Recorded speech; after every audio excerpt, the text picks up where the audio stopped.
Well, look, I'm the leader of a trade union. I'm the leader of a trade union, so we're not a branch of the Labour Party. I run a union, and my absolute fundamental job when I wake up in the morning is to deliver for working people. And so if it's uncomfortable for me to be raising issues like the renationalisation of energy, investment in steel, oil and gas, then I'm not embarrassed by that because that's my job to do it. So I'm going to keep Labour's feet to the fire. Of course I want a Labour government. I absolutely want a Labour government, of course, but I want a Labour government that is going to make real change to people's lives. And I think at the moment, Labour are being too timid. Well, I want to come to all of those points, but one of the things that you said in both the article you wrote this weekend and one that you wrote a month ago, that you questioned whether Labour is... What side is Labour on? Now, here in Conference Centre, we're full of corporates. There are more corporate stands here than there were at the Tory party conference. Are you sure Labour is on the side of working people still?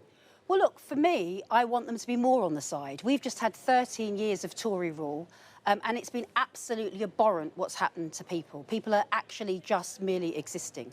And I want Labour to come in and now bat for workers and their communities. We've had 13 years of Tories batting for big business and batting for the rich. This is the time for Labour to come in and bat for our side, bat for workers and bat for communities. I know that's what you want, but what I'm trying to get at is how confident you are that the incoming Labour government will be the sort of Labour government that you'd want. Now, Peter Mandelson, who's one of the architects of New Labour, I'm sure you're familiar with him, is going to make a speech this week in which he'll say, we gather, we have to make higher levels of private investment the foundation of everything else we would want to achieve. For example, in the role Labour's proposed National Wealth Fund will lever in and partner private capital. Do you agree that that's fundamental?